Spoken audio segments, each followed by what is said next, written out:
our Director of Research, RAUSI, is now going to start the call. Ladies and gentlemen, good evening. Thank you for showing up at the third in a continuing series of the Rocky Mountain Conference Security Defense Studies. Just a couple of housekeeping issues. Actually, just one. If you have a question, you're encouraged to pop it into the chat box where we can nail it and make sure that it gets presented. If you feel more comfortable using the emoji and raising your hand, we'll do our very best efforts to track you down to make sure your question is put on the floor. We expect and hope that there will be a very robust question and answer period. And with that, I'm going to turn the floor over to Paul Bury. Paul, the floor is yours. Thanks very much, Joe. Good evening, ladies and gentlemen, and a very warm welcome to the March 2022 Rocky Mountain Conference on Defense and Security. My name is Paul Bury. I'm the chair of the RAUSI Programs Committee, and I have the pleasure of introducing tonight's guest, Dr. Darryl Cathcart, a great personal friend of mine and a friend of RAUSI's. Darryl is a retired Canadian infantry officer, the Royal Canadian Regiment, whose time in uniform included conducting operations and training on 4 different continents. His service in the Canadian Armed Forces led to a desire to help military-connected learners maximize their training and education potential in a supportive learning environment, especially for veterans and those who anticipate permanently leaving the military. In fostering the development of a sustainable academic and social support framework for military-connected students, learning institutions are setting the conditions for this underrepresented population to personally transform and pursue scholarship in a more inclusive and supportive learning environment. Tonight, Dr. Cathcart shares his thoughts and best practices in linking military-connected students with supportive higher educational institutions. Dr. Cathcart will stay on the call after his presentation to engage in further discussions with those attending. And I know we're all looking forward to hearing Darryl's presentation, so I'll ask him to please carry on. Darryl, pass it over to you. Thanks for that, Paul. Great. You know, it's wonderful to be introduced by Paul. That truly means a lot, and I'm really honored to be here today to talk a little bit about military connected students over this short presentation. As Paul mentioned in my introduction, I did spend some time in the Army, nearly 26 years in the Royal Canadian Regiment, where I joined as a private soldier. I commissioned from the ranks as a senior non-commissioned member and retired as a senior officer. While this trajectory is not unique, a key element in my career was the importance of education.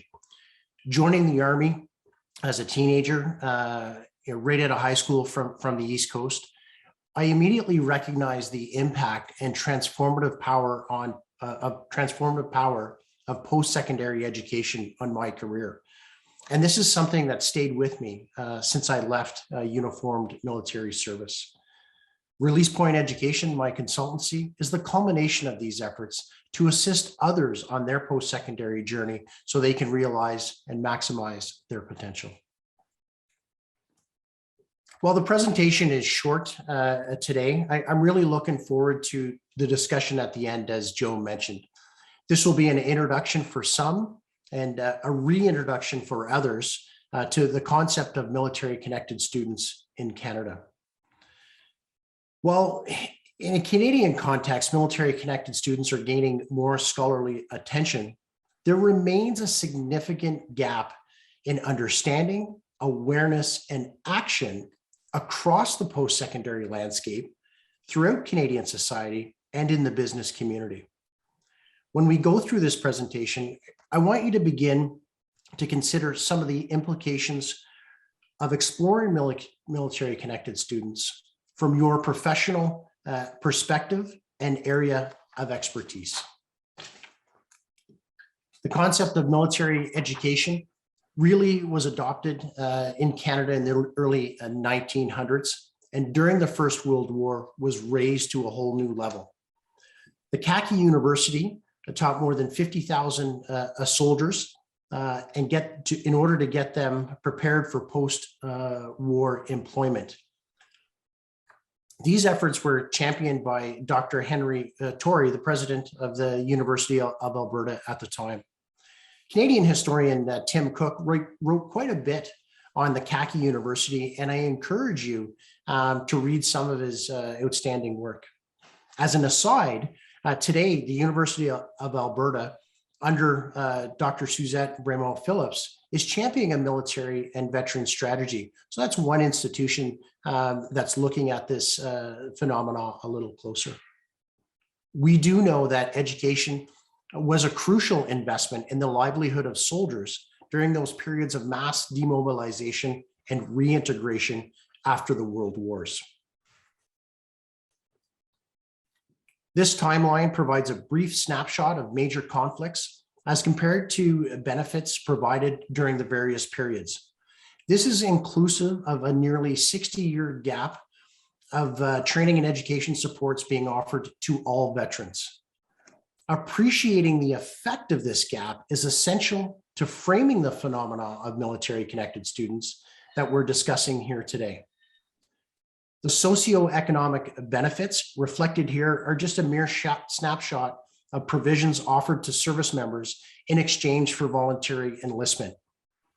Following some strides accomplished during the First World War, the Second World War, as an example, witnessed pensions as an attraction strategy. After the Second World War, the federal government funded over 80,000 veterans in various vocational training situations. You know, I wonder aloud today how a similar attraction and retention approach that is based on education and training could be fostered in the Canadian Armed Forces. The Cold War further shaped Canada's approach to service member well-being. While veteran care was focused on meeting the needs of wartime service members, care for all wounded and ill veterans remained an enduring responsibility that resulted really in a transactional relationship between Canada and its service members. The low and mid-intensity conflicts of the 90s, followed by war in the 2000s, exposed an overall gap in veteran assistance. Arguably, the result in part was the development of a modernized long-term veteran care strategy that was legally anchored in the early 2000s in the Veteran Wellbeing Act. In Canada, there are no agreed upon definitions for military-connected students. Therefore, I have created this approach. The definition is really influenced in two separate areas. An altruistic approach, which recognizes current and former serving veterans and their families, as well as acknowledging that financial sponsorship avenues may be available to each of these subcategories. Annually, we know that universities and colleges in Canada attract well over 100,000 international students. Therefore, the incorporation of foreign military veterans is also encouraged. When I refer to a military-connected campus, the definition for me is truly that harmonization and synchronization of efforts. We often find that individual faculties or even faculty members have relationships with the Canadian Armed Forces, but this is not carried through the entire organization. You know, at this point in time, you may be asking yourself, you know, how are military-connected students different from traditional university or college students? Well, allied research continues to identify a number of areas where military-connected students do in fact differ. I will not go through all of these themes. Rather, I will discuss two that are directly transferable to both the post-secondary environment and the post-military employment. Let's talk about independence. Moving from a structured and collective environment to an individual pursuit of a diploma, a degree, or a certification sees military-connected students face some dislocation where they begin to rely on skills acquired during uniformed service. Research has shown that with some institutional acknowledgement, former serving military members will foster positive and independent behaviors that contribute to academic success. Comparatively, we know that traditional age students are beginning to learn the importance of independence for the first time, as many are living on their own for the first time in their lives. Now, if we switch over and look at qualifications, military-connected students have the opportunity to learn a variety of skills, both technical and human, during their time in service. This learning comes at a relatively young age, using very high-tech equipment that's put to the test in a variety of operational settings. By combining previously held qualifications with recognized degrees, military-connected students are increasing their work sector competitiveness and become highly desirable employees. So at this point, I want to talk about just a few takeaways before we move on to the next section. There's a lack of scholarly attention in the post-secondary environment, which leads to misunderstanding and mischaracterization across Canadian institutions. From marketing and attraction to prior learning assessments, academic support, to employment and career coaching. Military-connected students are an underrepresented group of heterogeneous adult learners who represent all aspects of Canadian society. In other words, military-connected students cannot be explored from a single viewpoint, meaning that attention should be tailorable in order to match the real and forecasted needs of this group of learners. Really, this is a diversity, inclusion, and equity approach. Unconscious bias can negatively impact the view of military-connected students, which results in a lack of understanding surrounding military roles and missions and their subsequent impacts. The lived experience of military-connected learners is not monolithic and varies from student to student. Without a deliberate, balanced, and informed approach, barriers to education may be inadvertently created or subconsciously reinforced. Post-secondary education has infinite adaptability, and military-connected learners will exploit these opportunities with a view to enhance transition well-being. Work recently completed with several institutions informs us that there are many areas of learner interest and influence. In other words, this means that educational institutions who begin to explore attraction and retention approaches should do so from an inclusive and broad perspective. Now that I've framed the exploration of military-connected learners, let's look forward to some opportunities and implications for the post-secondary environment. For the next few slides, I want us to set the stage and have us consider an individual, a non-commissioned member with 15 to 20 years of service under their belt when they leave the Canadian Armed Forces. If we think back to the idea of spheres of influence and look at them a little closer, we know that there are multiple factors that contribute to a successful transition from service. This is a highly personal shift where each domain of transition will take on a different weight. A weighting that is commensurate with the level of importance to that individual. Those who actively pursue training and education are looking to diversify or enhance their skill sets. Stated differently, there's an expectation that military-connected learners are contributing to the prospect of their own self-identified transition success through the additive effect of post-secondary education. Now, we know that this is a highly personal shift, and there are several push-pull factors that may impact that transition from military service. As learning institutions become more aware of what's required to support military-connected learners, that organization is better positioned to cultivate a positive learning atmosphere. This is particularly impactful for those students who are entering higher education for the first time.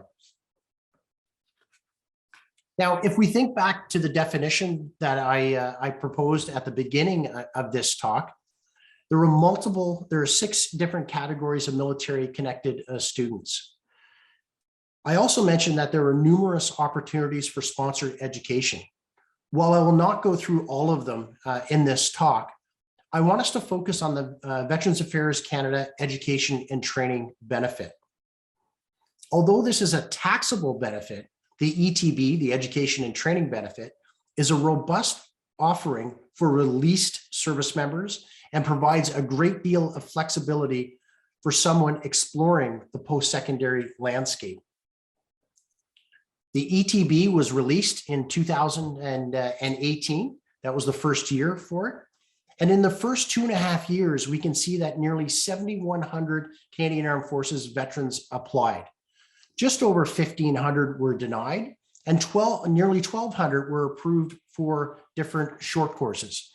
And for short courses, I ask that you think of things such as certifications, professional designations, workshops, executive leadership, and the like. There's certain criteria for short courses. Of particular note, it's important to look at the large number of reservists who are also approved for this benefit, which demonstrates some of that inclusive nature of the ETB. Now, as institutions better understand the implications surrounding the education and training benefit, such as application procedures, criteria, the processes, there's a better chance to generate local interest, develop sustainable attraction strategies, and contribute to student retention. Further, there are industry implications where the potential exists to align and collaborate with learning institutions to develop tailored programming, those short courses, which directly leads to internships, placements, and ultimately gainful employment. At this point, we have an emerging understanding of military-connected learners, and we can see some of the potential that surrounds this group. We know that education and training can arm Canadian Armed Forces members and veterans and family with the skills and knowledge that will better position them for the civilian sector. While the role of education doesn't differ all that much from civilian students, we have the ability to harness and communicate that military experience when coupled with a recognized diploma, degree, or certification. We're empowering military-connected learners to potentially create a disproportionate effect on society, which results in a well-trained and educated employee or entrepreneurs. We know that many Canadian Armed Forces members do not have directly transferable technical skills, that they possess a lower post-secondary completion rate as compared to Canadian civilians. And when we unpack that a little further, we can see that the majority of releasing veterans do not hold a recognized degree. Now, if we think back to that case study, that example I wanted you to think of, that non-commissioned member with 15 to 20 years of service under their belt when they leave, we know that roughly 60% of the Canadian Armed Forces are junior non-commissioned members. And there's a great likelihood that many of these individuals, when they leave service, have completed training to the DP2, DP3 framework.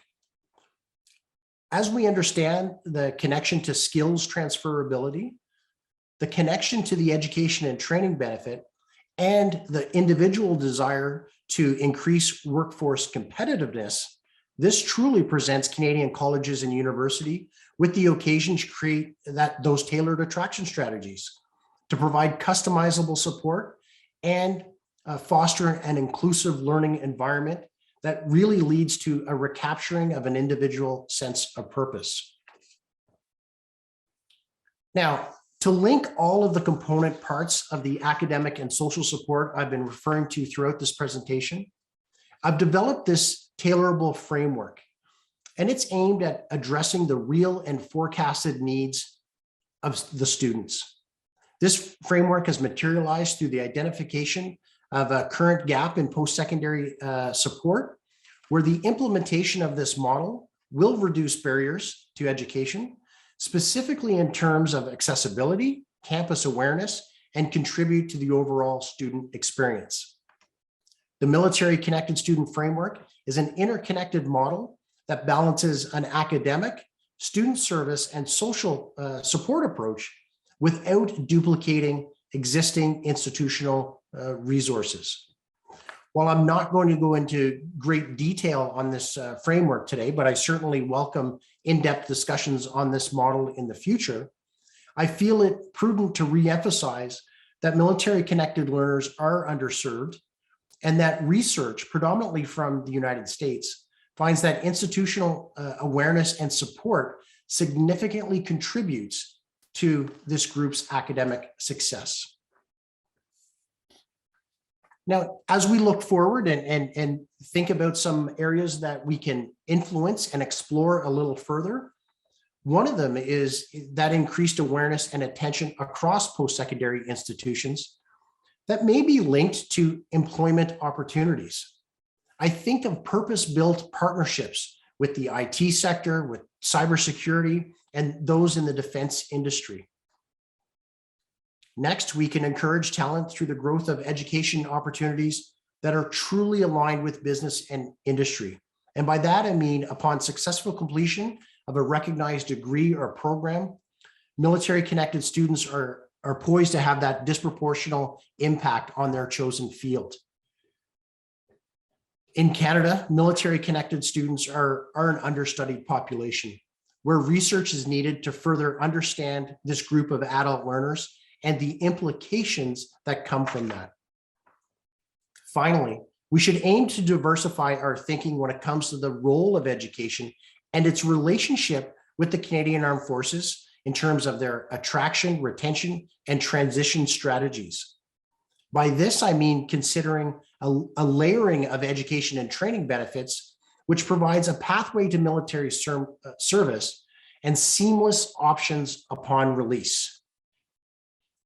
I can tell you there's an emerging appetite in Canada for military-connected learners, and I have been engaged with several institutes and organizations, from a full implementation of an academic and social support strategy with Fanshawe College, to stand-alone investigations with the University of Windsor and the Nova Scotia Community College, to ongoing work with Loyalist and Georgian colleges.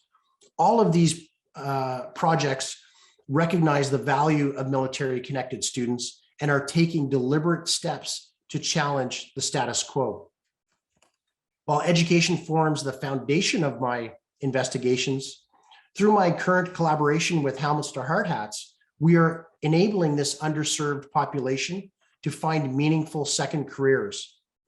Helmets to Hard Hats is managing several simultaneous national projects that assist primary reservists, veterans, their immediate family members, senior cadets, and resettled Afghan interpreters achieve referrals to apprenticeship training and employment in the skilled trades industry. Currently, there's a lack of programming for military-connected students across most Canadian learning institutions. The implementation of a series of nested academic, student services, and social support approaches that are purposefully designed to tackle the absence of tailored programming for a group of underrepresented students will ultimately benefit the Canadian economy. The Military-Connected Student Framework is founded upon a transformative research paradigm that encourages discourse while providing fully harmonized solutions that will contribute to the development of a barrier-free and positive learning environment. Despite the great efforts of several institutions in Canada, for nearly 70 years, military-connected students have not been widely considered in higher education, where through the continued exploration, we can lead a national resurgence of interest, compassion, and care for members of Canada's armed forces, their veterans, and their family members. I want to thank you for your attention and the Royal Alberta United Services Institute for this opportunity, and I'm looking forward to some discussion and interaction. Joe? Darryl, thank you very much for that outstanding presentation. As you say, it's a topic that not too many of us are aware of, it strikes me there are a number of players in this game that you've got. There is policymakers, there's academic institutions, and there's the students. I'm wondering, is your model missing or not putting enough emphasis on the end state? Where do these ladies and gentlemen end up? Do they end up in industry? And if so, does industry have a bigger role in this game? I'm thinking of industries such as General Dynamics or Raytheon or Northrop or any of the, the major military contractors. Can you elaborate on how they fit into this larger matrix? Yeah, that's a great question, Joe. I see it on two different planes, and by that I mean we know that learning institutions have very robust career counseling and employment sectors that help folks get into a wide range of employment opportunities. So that's kind of a traditional pathway for military service. Get their degree or diploma and off to employment. One area that is, I feel is we could push the thinking a little bit and gain some traction is to purposefully work with defense industry or the IT sector and have some more sponsorships. And by that, I mean, folks, MilitaryConnected, military affiliated students enter the post-secondary landscape. They have their internships or practicums with these defense industries, which leads to employment. So we see a tailored pathway being built. One of the ways I think we can do that is through the understanding of the policies that are in place and really to work within that framework. So if we think of those short courses, and I see that there's a question in the chat about mid-career sabbaticals and the like. The definition I've created, speaks to those folks who remain in service and continue on their military career, and also those folks that leave. We can have, sergeants, warrant officers, master warrant officers, captains, majors, lieutenant colonels who are at that mid-career point with a little bit of training, with a little bit of polishing in a short course would be a prime candidate for employment in the defense industry. So that area there, I think, has a lot of opportunity for further exploration, and truly an opportunity for those folks who want to find a meaningful second career, with just a little bit of training, not necessarily going back and getting, a 4-year degree or a 2-year master's. Can you speak any more to Lloyd's question about mid-career sabbaticals? Are there terms and conditions, or does it follow a particular demographic?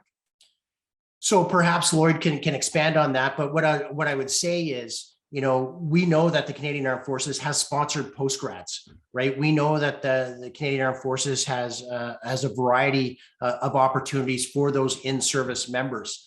So if we understand those policies that already exist, and we're a learning institution, we can help out those military-connected learners in terms of social support, and in terms of understanding their lived experience, in terms of recognizing what they're there to accomplish, in terms of leaving the military for a year or 2 years on a postgrad, come to the University of X and then back. We can certainly enhance that learning environment. And the model that I spoke to speaks directly to supporting those individuals. Thanks. Doug asked the question, I guess there's a very traditional conflict, if you will, between Veterans Affairs and Department of National Defense, two large bureaucratic organizations. Do they work together? Do they work against each other? Do they talk to each other? How can you leverage, or how can we leverage one off the other to improve the outputs of your model? Well, I would say that from my perspective as a third-party service provider, it's an interesting perspective. I would say that Veterans Affairs Canada and the Canadian Armed Forces and the Department of National Defense are are taking strides to work together in ever increasing cooperative manner. Mind you, there are mandates for each department. And, you know, within those mandates, there are gaps that are inadvertently created that really do not enhance the ability to layer education supports. The education and training benefit is extremely robust, but you have to be released in order to get it. You know, so there's a bit of a gap that takes some planning. If you're an education institute, you understand that, and you can help people out along the way. And perhaps there's even an opportunity to defer, you know, payment for semesters if we know Veterans Affairs Canada is going to pay. So that kind of thinking needs to be pushed and needs to be explored a little bit. Are they speaking? Absolutely, they're speaking. There are working groups all the time that are exploring how to better serve. But one point, and again, a third-party service provider that has a different perspective on this phenomena. One point that I think, one area where I think we can look at it is to really start to, you know, use education and training as both an attraction strategy for the Canadian Armed Forces and a retention strategy. And I'm not convinced that that is happening at this point in time. Well, does your analysis dig down as to why people are leaving in the first place? No. Okay. That's a great question, but that's not my area of expertise, and I haven't looked at that. What I can tell you, though, just as an adjunct to that, Joe, you know, within the last year, I have surveyed, you know, over 300 military connected students at various institutions. One thing that I've found is that any biases we may have surrounding this group of learners should be put aside. We know that military connected learners are going into a wide variety of programming. They're not leaving the military and going into police foundations. They're not leaving the military and going into other security or public service type roles only. Military connected learners are utilizing the breadth of programming that's available at all institutions. You know, and this is something that when I first started this investigation, that there were some myths around that military affiliated folks would go a certain trajectory, and that's not true. You know, at least with the over 300 folks that I've had the privilege of working with. Yeah. George pointed out that one of the slides, I forget which one, showed a decrease in students completing education after release but in one particular, I think you might have pointed out it was 2018, 2019. Is there any one reason why this might have occurred, or is this just an aberration, or is this a time over time thing? And does COVID play any role, or events such as COVID play any role in determining whether they do or do not pursue post-secondary education? Yeah, that slide there, that's a great question. Speaks to, you know, annually there are over 5,000, around about 5,000 regular force service members that get out, and a very low percentage, you know, around 30% of folks who leave have a diploma or degree already, right? So we can make the likely assumption that those folks are part of the officer corps, or some, you know, some non-commissioned members who have a college diploma or perhaps even an undergrad, right? That slide was designed to highlight the fact that the majority, 3/4 of the people leaving Canadian Armed Forces service do not have post-secondary education. So I can't speak to the impact of COVID, you know, on those stats.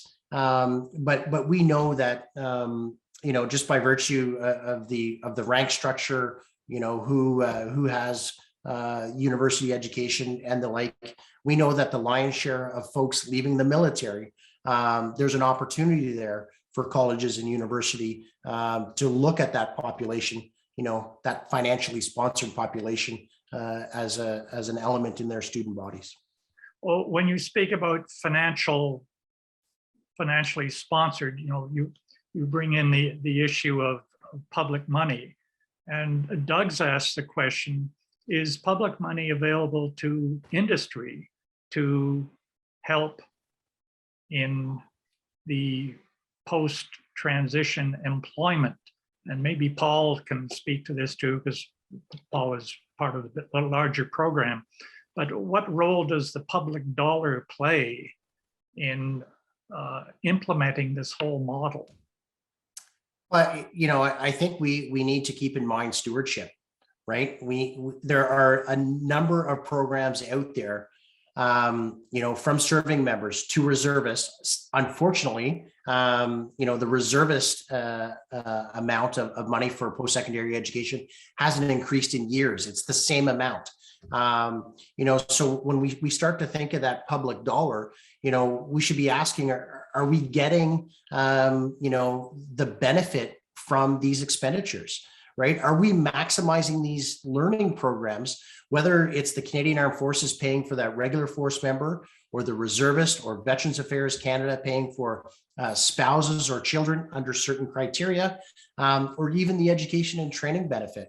I think that needs to be explored, and given the nascent aspect of this phenomenon, this research, it hasn't been looked at that much, but it should looked at in great detail. But it certainly should be explored, because we should be stewards with this. The final point on that, from my perspective, just this year, the Canadian Armed Forces did look at one of their programs. And for some of you in the crowd, you may be familiar with the individual learning plan. And that was revamped prior to, this just past summer, fall. Folks could put in for their individual learning plan and get a whole bunch of different courses covered off. It wasn't managed all that effectively. And now the Canadian Armed Forces has come out with a well thought out individual learning plan for regular force members. It's about $40,000 over the span of somebody's career. So it's fairly robust. But if we look at the education and training benefit, we see that there are a number of reservists who take advantage of that. Well, why aren't we looking at the reserve component as well? It's an area that needs to be looked at. Fair enough. If I can just, Joe, if I could just jump on or pile on Darryl's comment. I think Darryl hit it right on the head that the education and training benefit that came out really needs to be re-examined, because unfortunately, for those reservists who, they may have 15 years in, they may have the 15 years of Class A service, some B service, maybe they did a tour, and that might get them across the 6-year qualifying line for $40,000. They have a long, perhaps 20-year run left in reserve service. But unfortunately, in order to get access to that money, they're forced to release from the Canadian Armed Forces. So, back to Darryl's point, there really needs to be a rethink on how some benefits are used as a retention tool for specifically the reservists, but I think also for the regular force and the reserve in general terms. That needs to be rethought. Thanks. Thanks, Paul. There's an old saying, it's all in the timing. And Suzette has presented the question, is this the right time, or is this the best time, I suppose, to be advancing the military-connected campus idea? There may be competition within the government as to where dollars can go. Darryl, why is this the best time or one of the better times to advance this whole concept? I think we are in the habit of looking at the end result, of that outcome, and we're not looking at it broadly. And by that, I mean, we're talking about folks leaving the military. Yes, we talked a little bit about in-service augmentation of education and training, but we need to look at it as a continuum, and we need to unite that continuum. So is it a good time? 100% it's a good time. The military is struggling with a retention problem, right? Throw out a large number, and that might be the number that the Canadian Armed Forces is struggling to fill. Well, if we look at, civilian business models, how do we retain people? How do we attract people? It's through a series of layered benefits. And if we know that there's an opportunity to Paul's point, right? If we know that there's an opportunity at the end, perhaps we'll stay in if it's a little easier to attain those benefits. If we say to folks, hey, and we need to push thinking, and it's very, very challenging with two competing government departments. But hey, why can't we use more robust benefits during your time in service and attach something such as, payback time? You go to school for a year, you pay back for a year. In a number of programs, that's the case, but there's that large pot of money. So, that's one area. Is it the right time? I think it is. Just recently, maybe about a year ago, so, not all that recent, I guess, but the supplementary reserve was caught up in a discussion. You leave the military, you put your name on a list, for the sup reserve, and you weren't entitled to the education and training benefit. Well, that didn't make any sense, and they were able to, to dial that back and include supplementary reservists. So is it the right time? I don't think there's a bad time if we're looking at innovative ways to attract members to the Canadian Armed Forces, to keep them for a certain amount of time, and then release them successfully back into Canadian society, well armed and well equipped. I don't know the reason. My final comment on that. I don't know the reason around I have my ideas, around why it's 6 years and 12 years for the education and training benefit. But perhaps we could look at that a little bit, to increase those strategies for folks to stay in the military. I think there's a lot of work to be done in this area, and not just within those two departments. I think it's involving, academics, industry leaders, third-party service providers, and the like. So to answer Suzette's question, it is a right time. And, I think universities and colleges are poised, to form collaborative groupings to try and influence that. They have a big say in it. Question that comes from Karen, and it marries up with a phrase that you used a few minutes ago. Is there a struggle to fill, or is it a struggle to retain? Or is it a struggle for both? Canadian Armed Forces has a struggle to fill vacancies, but you could look at it the other way, and I think this is what Karen's getting at, is you could look at it as they're struggling to retain. Well, which is it, or is it both? I think it's a chicken and the egg, right? I think we have a tendency to focus in on one element. There's no doubt in my mind that the Canadian Armed Forces has taken wonderful strides in standing up the Canadian Armed Forces Transition Group not too long ago, 2017, 2018, a great initiative, and it's going to do good work, but it has transition in its name, right? So if their mandate is, other things other than transition, perhaps we need to relook at that and how that works, and how that organization works with colleges, universities, third-party service providers, and the like.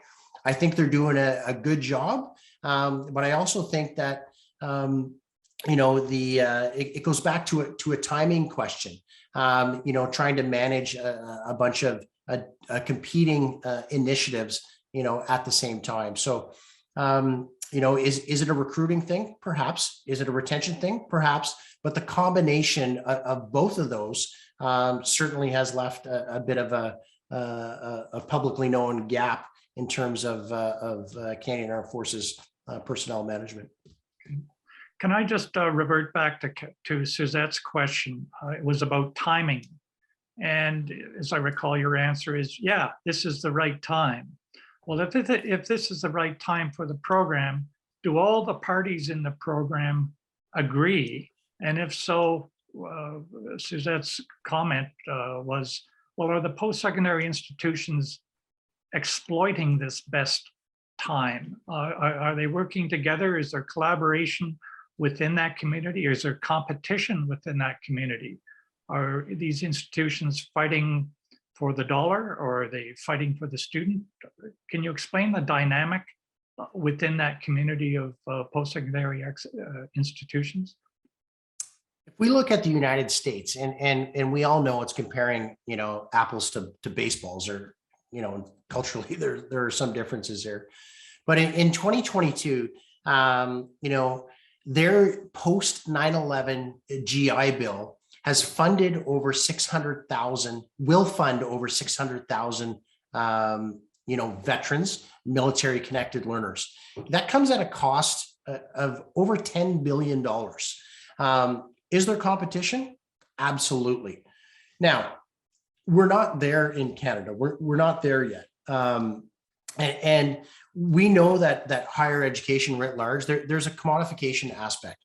People are competing for students. I mentioned about adding foreign military veterans to the list in terms of that definition, right? For international students bring in a lot of money to Canadian campuses, right?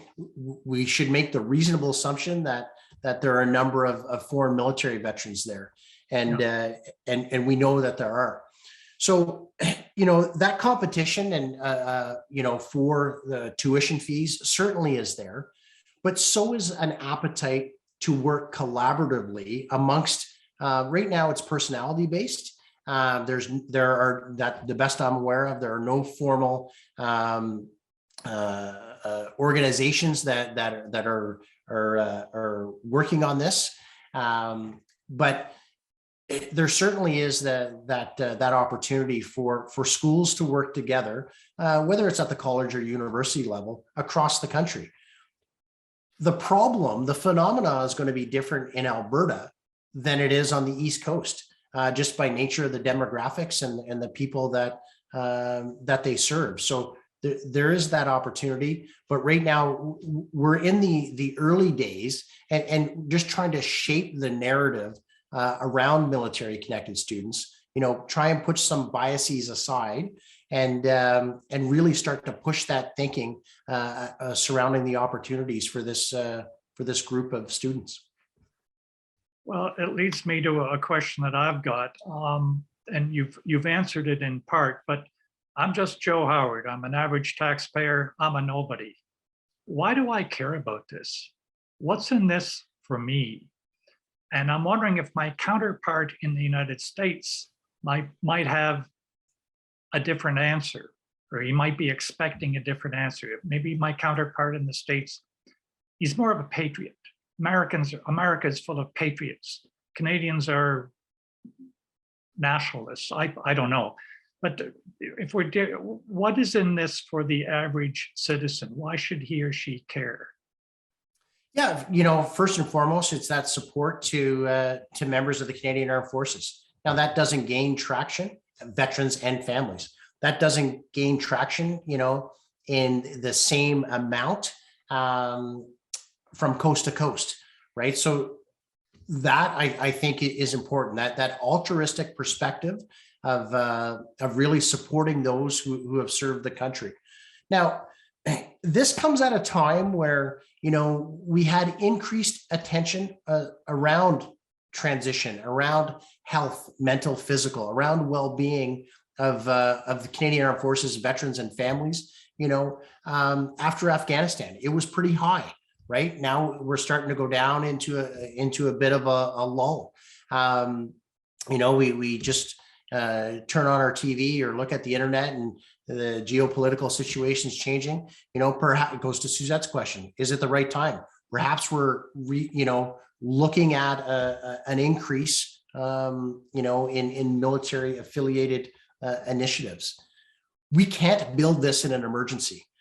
Academia moves at a glacial pace, right? So in order to put the structures in place, those academic and social support structures in place, it is the time to do it. There's a lot of public dollars invested in both post-secondary education and in veteran services. So the Canadian public should take an interest in this. Where's their money being spent? Is that $83,000 for somebody, $84,000 for somebody who spent 12 or more years in the military? Is that being well used, or is it being wasted? Some recent stats out of Veterans Affairs Canada, kind of speak to about a 50% completion rate right now using the education and training benefit. Now, that's not a fair statistic because the program's only been around 2 years. But out of those stats, we know that over 90% of veterans who applied for the benefit and took short courses graduated and succeeded. So if we think back to economic implications, there's the opportunity for business and industry there to say, hey, we see all these veterans leaving the military. They have funding opportunities and programs. Why don't we develop a veteran hiring practice just for this group of individuals? So that I think that's why the Canadian public should be attuned to it, just because of the amount of taxpayer dollars that are involved. Got it. Well, then that leads to the point that was raised in your first question, awareness. How do you follow up with this from the macro to the operational? How are you leveraging, or how is the program being leveraged to increase awareness, and with whom? Yeah, so we are in the early days of this, and when I say we, there are a number of really good initiatives across the country. Some older than others. So if we look at the West Coast and UBC, they've been running programs, for a number of years. Alberta, I mentioned, Royal Roads, Manitoba. But we need something to coalesce that. And I know that there's a move afoot to do that, to get these select institutions to come together and coalesce around this subject and really start to put that, to raise awareness. But that's only on one level. That's within academia. On the political level, we certainly have a lot of work to do in terms of that knowledge mobilization. What supports can actually do for military connected learners, and how we can, better affect, the use of those dollars that are spent on training and educating military affiliated folks. So there's a lot of work to be done there. Finally, I see it as a three-level, a three-pronged approach. Finally, at the user level, there needs to be that awareness raised, to continue to advertise the programs that are out there, the benefits that are out there. And I think the Canadian Armed Forces Transition Group, is really starting to do that in a more deliberate manner that perhaps wasn't done before they stood up, in 2018 or so. So really those three, mutually supporting lanes, I believe we need to raise that awareness. Well, you and Doug and Paul and others have spent time in and around Ottawa, and I have not. Is the Canadian bureaucratic system responsive to lobbying, at least as it might be in the States? You spoke about the scale and impact that your counterparts in the States have got. I'm going to assume that there's a robust lobby group or two in the United States. Does the Canadian political landscape receive similar kinds of lobbying, or would they? I'll turn it over to Doug and Paul, and I've done a lot of talking. But what I would say is certainly on other avenues, that's been quite successful.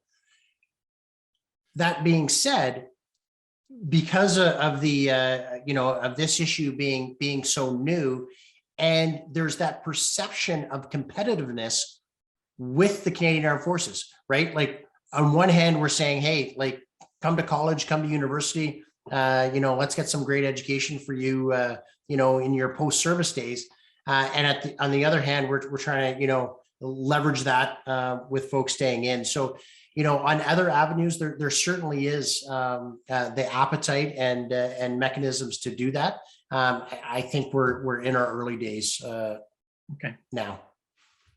Paul, you got any thoughts on that? Yeah, thanks. Yeah, I agree with Darryl. Certainly there is room for lobbying initiatives.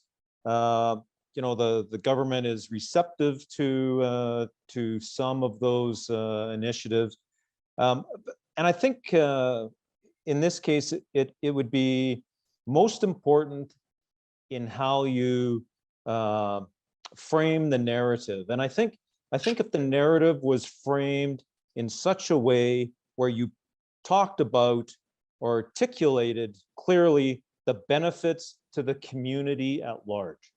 We talk about a successful transition. An individual leaves the military, they go through whether it's a short course and become a great member of the community, a taxpayer, and the benefits to the community far exceed the reverse of that, which is a failed transition, where the expenses of a failed transition and the impact on the community is severe. So I think in short, lobbying could be successful, but it's all in how you frame the narrative. Doug, do you have any thoughts more from a systemic point of view as to what might work more successfully or what might work less successfully?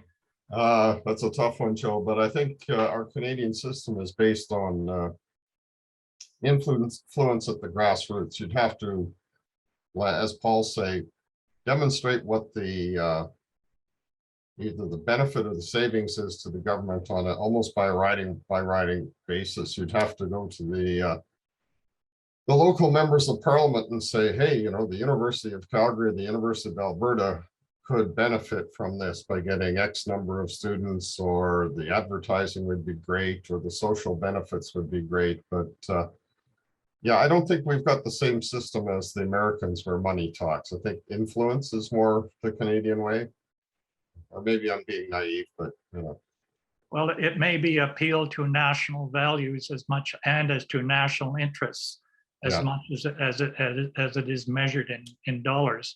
Yeah. But both those speak to I guess the concept of civil society. And do you want a civil society that's educated? And if you do, you got to pay for it. Yeah. Regardless of who pays for it, someone's got to pay for it. But that's the cost you have to pay for civil society. Mm-hmm. So, ladies and gentlemen, are there any last questions? Last call for a quick question. And if there are none, I would like to first of all thank Darryl very much for the time and effort he's put in to not just his presentation, but to his whole enterprise. Moving away from the Canadian Armed Forces into a regime of post-secondary education is a daunting task, and you are to be complimented robustly for your efforts alongside Paul Bury, who's running the Helmets to Hard Hats program. And I would like to thank the audience for taking the last hour of their life to show up, listen, and participate. RAUSI is very grateful for your support, and we hope that you will show up next month on April the 28th, 7 o'clock, when General Greg Mitchell will be talking about disinformation as a force multiplier with specific reference to the Russia-Ukraine situation. So you can believe everything you can hear, you can believe everything you hear at RAUSI, but maybe you ought to be a bit more prudent elsewhere. And with that, ladies and gentlemen, have a very good night, drive safely, and look forward to seeing you very soon. Thanks very much. Take care.